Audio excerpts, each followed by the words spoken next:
Hello, everyone. This is Independent Conservative. Thank you all for joining me once again. I really struggled on wanting to talk about this because I have been hearing so much about it, video after video, comment after comment. I mean, it's been insurmountable about the amount of videos, the amount of comments that I've been watching on it. And it's about the former head coach of Michigan football team, college football team, Sherrone Moore. And quite frankly, I knew nothing about this man. And I know you guys get tired of me saying I don't know nothing about these people. Like, man, Mr. Boner, who do you know? Look, I don't keep up with a lot of these celebrities. I don't keep up with sorry. I don't keep up with a lot of these celebrities. I don't watch football that much. I don't have the time to. Besides, it's just a lot of this stuff is rigged. I don't have the faith that I used to have in football anymore because I feel like I feel more like it's rigged more than it ever was before. And I certainly don't watch college football. So when this was mentioned to me, when one of the tenants of my apartment complex asked me, did I know anything about Sherrone Moore and what he had done, I had no clue what he was talking about. He's like, you know, I mean, you hear what Sherrone Moore did, man? You know what he did? I said, what are you talking about? I was kind of embarrassed to respond that way because it was like, it was like.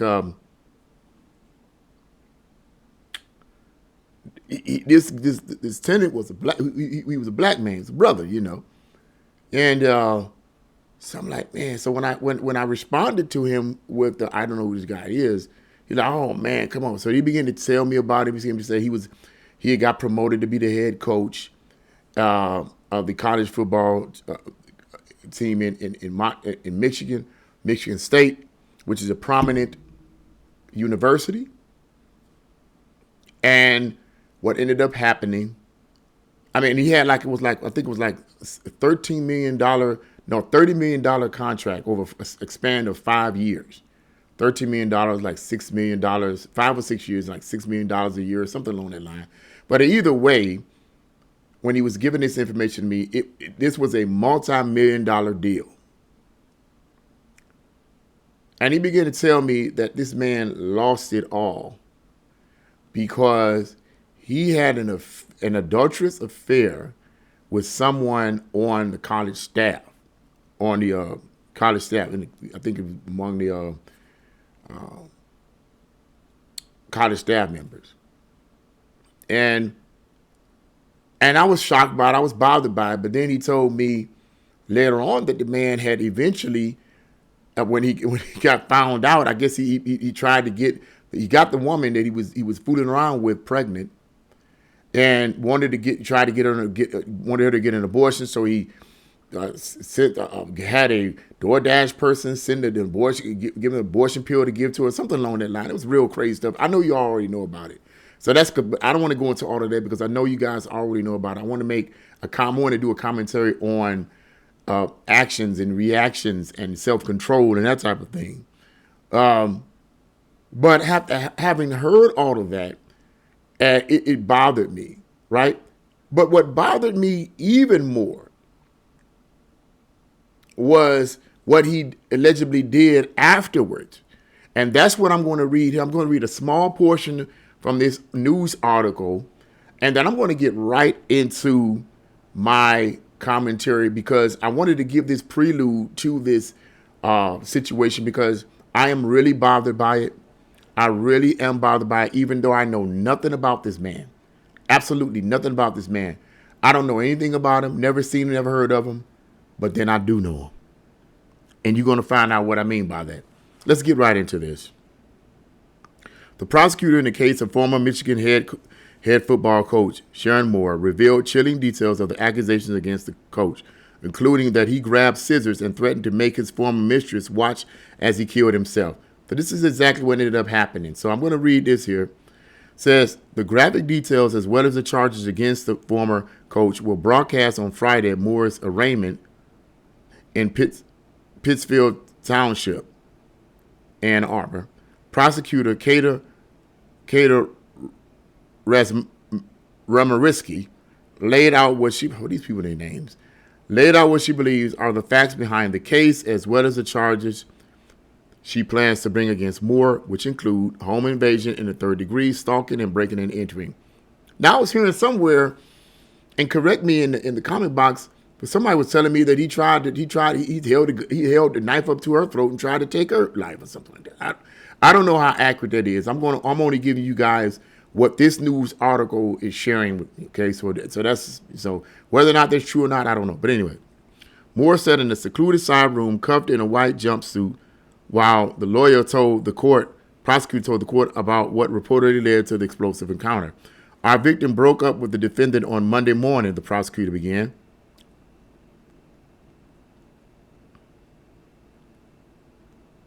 Moore's mistress has since been identified as Paige Shiver. What a name. Prosecutor then went on to detail how Moore continued trying to contact Shiver even after she had ended the relationship. After ignoring the repeated overtures from Moore, Shiver eventually went to administrators at Michigan and presented evidence of their relationship in the form of past text messages and other communications. That's all I'm going to read right there because we already get the gist. I just want to get right into the juicy details of this entire debacle. I mean, it's hard to put in words. I don't even know where to begin. But let me say this before I begin. I don't put myself above any man. The Bible says, and in terms of morality and in terms of, well, I won't say in terms of morality, but I would say in terms of the possibility of something like that happening to me. The Bible says in the New Testament book of Galatians chapter 6, let him that think he stand take heed lest he fall. It also says, 1 Corinthians chapter 10, verse 12 says, let him that think he stand take heed lest he fall. And then in Galatians chapter 6, it talks about if you see another brother or sister overtaken in the sin, restore such a one in the spirit of meekness, lest you yourself be tempted. Now, I'm not saying that this former coach is a Christian or brother in the Lord, but if he is, I have to be mindful of that. But if he is not a brother in the Lord, I still have to be mindful of it. So I want to start off by saying I'm in no way putting him down as a man, per se. But we have to talk about this. I have to talk about it. And what I want to talk about is the imagery that this presents. I'm not talking about the fact. I'm going to talk a little bit about what he did after he was found out and all the rest. But I want to talk about the total lack of self-control that this man, and I'm going to bring it to this because it whether people want to admit it or not, it is this black man, this brother. Okay, showing some commonality here. This brother, right?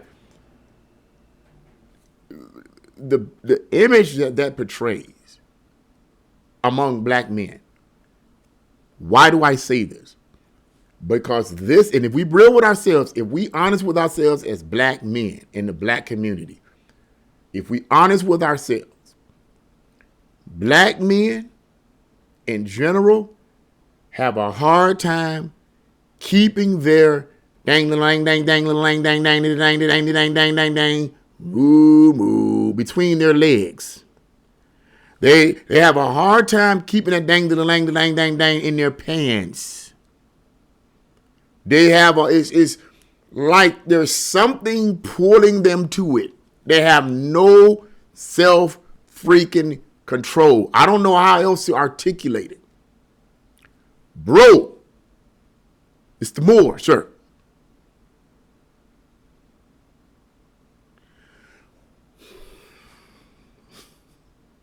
Bro, what was you thinking?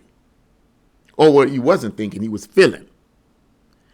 You threw away a multi-million-dollar contract deal. And from what I was told, he was the first black coach in the history of that school.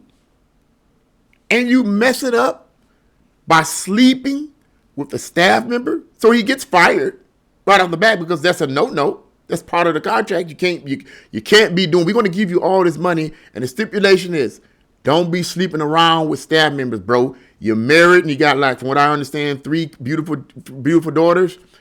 Don't sleep around, bro. You're married. He couldn't do that. Stipulation was this: we'll give you a multi-million-dollar contract over the course of 5 years. Oh man, all right. What's okay? What's the red tape? What are the conditions? That you don't sleep around. Pretty simple, right? Pretty simple. But he couldn't do that. He couldn't do that. And why? And the reason why I'm addressing this is because this is a major issue with black men in general and black celebrities, male celebrities specifically, particularly in the area of sports. They just can't keep the dang-a-lang in their pants. They just can't do it.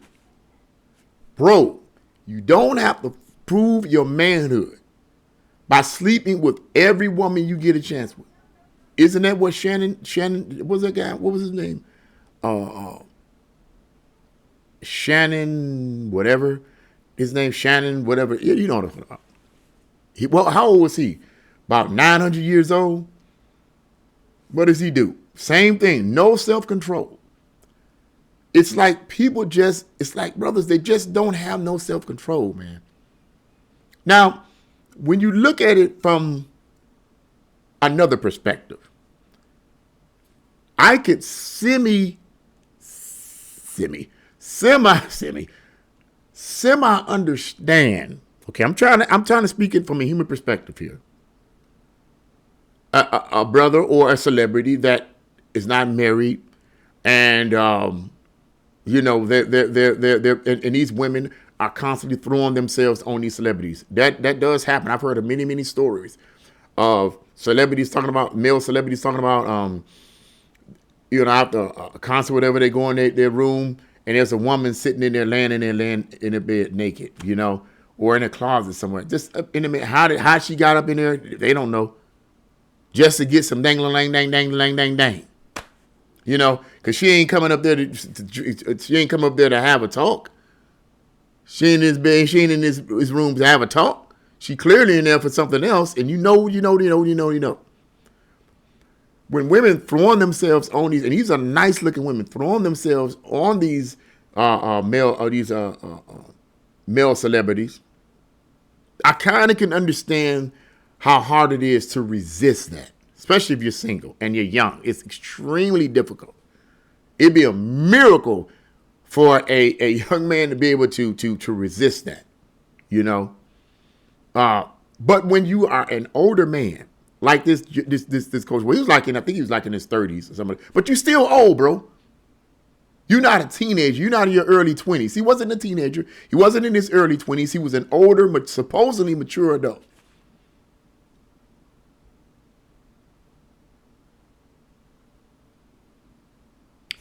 He wasn't a kid.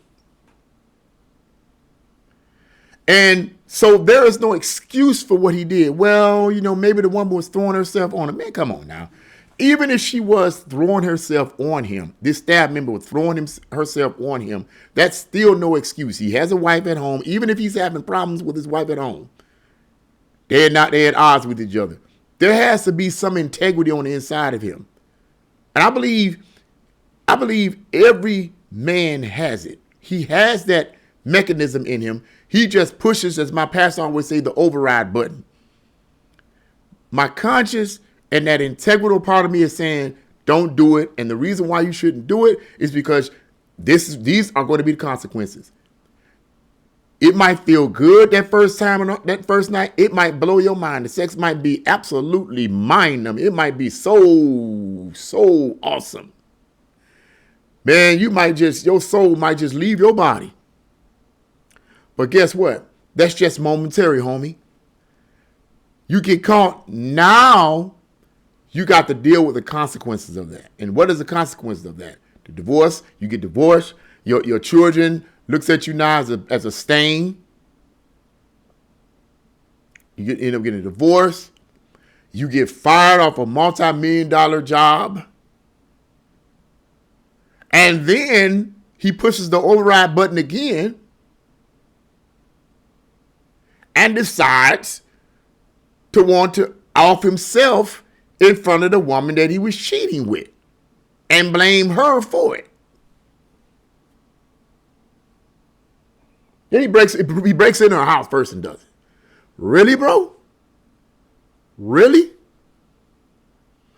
His whole career is over. It's going to take a miracle for him to bounce back from this.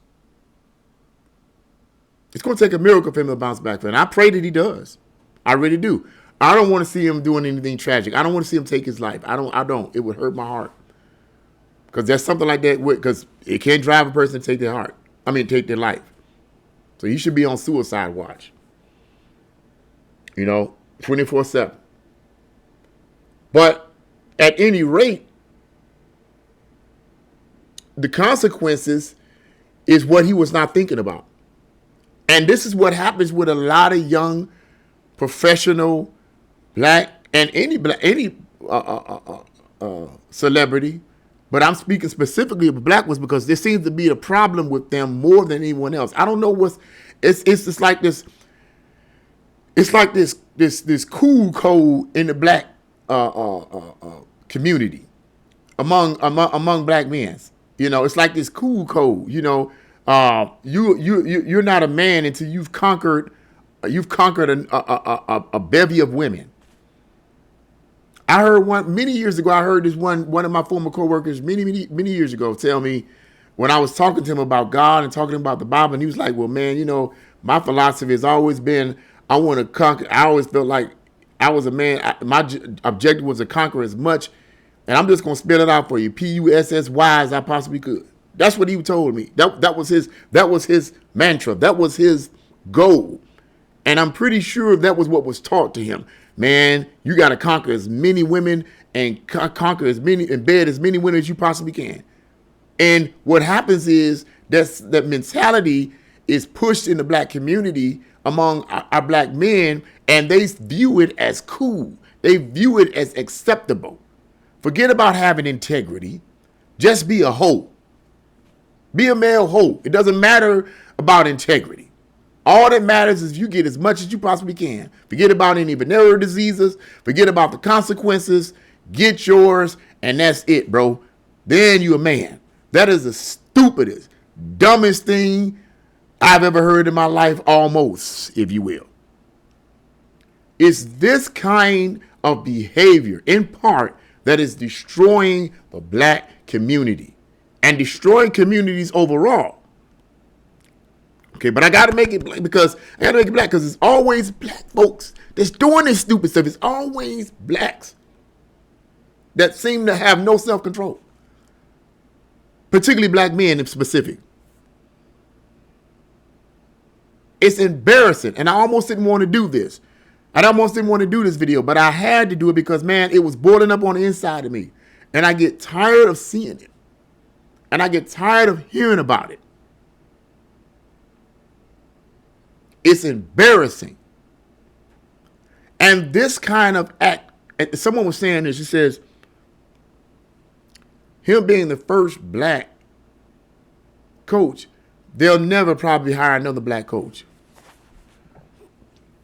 Now, I don't know if he was saying because Michigan is racist or whatever, but let's assume that Michigan ain't racist. Let's just assume that I'm going to make this assumption that they ain't racist. I don't know. I'm going to get into all that. He's probably right. Because I'm pretty sure that the people that hired his coach, are pretty familiar with a lot of the mishaps of so many black sports figures, male sports figures, high maintenance male sports figures, the shenanigans that these guys are doing. I'm pretty sure they're familiar with them. Deshaun Watson and all this. It's the stupid stuff. Stupid stuff. You can't keep your dang in your freaking pants.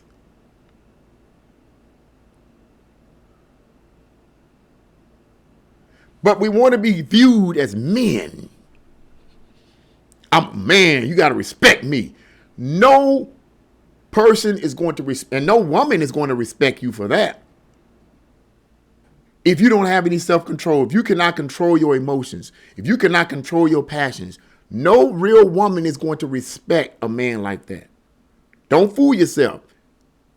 Even if she's with him, she does not respect him. She's only with him for the money and prestige, not for the respect. She doesn't admire him. She doesn't admire him as a man. She wants him as a figure, a money figure, and a dang in the bed. That's all she wants. All the talk and sweet talk is a bunch of bull crap. It's BS. That's the only reason why she's with him. She does not respect him as a man, and she will not until he has control over his emotions and his passion and his flesh. I pray every day, man, God help me, strengthen me, because I don't want to deal with that crap. I don't want to deal with the consequences of that. And I have, by his grace, God's grace, been able to resist a lot of stuff that could hurt my ministry. Because I look at the bigger picture. I look at the consequences. I don't look at just that one moment of passion and desire and feeling good. That's fleeting. Once that's gone, now you have to deal with the consequences, which is not fleeting. The consequences don't come and go. That feeling, that quick act comes and goes. But the consequences, they're there and they're there to stay. They'll never leave you. And usually the consequences are bad. Brothers, we got to get more control of ourselves, man. We got to stop it. We got to stop falling for every piece of tail that throw themselves towards us. We just got to stop doing it, bro. We just got to stop doing it. This is a word to the brothers. Okay? We got to stop doing it, man. It's ridiculous. It's embarrassing. And now this man is all on the news, all kinds of TikTok videos and everything else because he don't know how to keep it in. He don't know how to keep it in his pants. It's just embarrassing, but I just wanted to talk a little bit about that because that act led to even worse act, breaking into the woman's house. That's another act of a lack of self-control. I mean, really? Come on, bro. He goes from one act of a lack of self-control to another extreme act of a lack of self-control. And Mr. Wolf, sir, I know you're not watching this video, but brother, it's time for you to make a change. I pray that you give your life to Christ, that this brings you to Jesus Christ. And if anybody's going to teach you how to be a man, he certainly will. But if not, if you don't become a Christian, you got to get a hold of it. Acknowledge what you did was wrong. Take responsibility. What I did was wrong. There was no excuse for it. I gave in to passions. Whether I thought I was gonna get away with it or whatever, and that's why I did it, or what.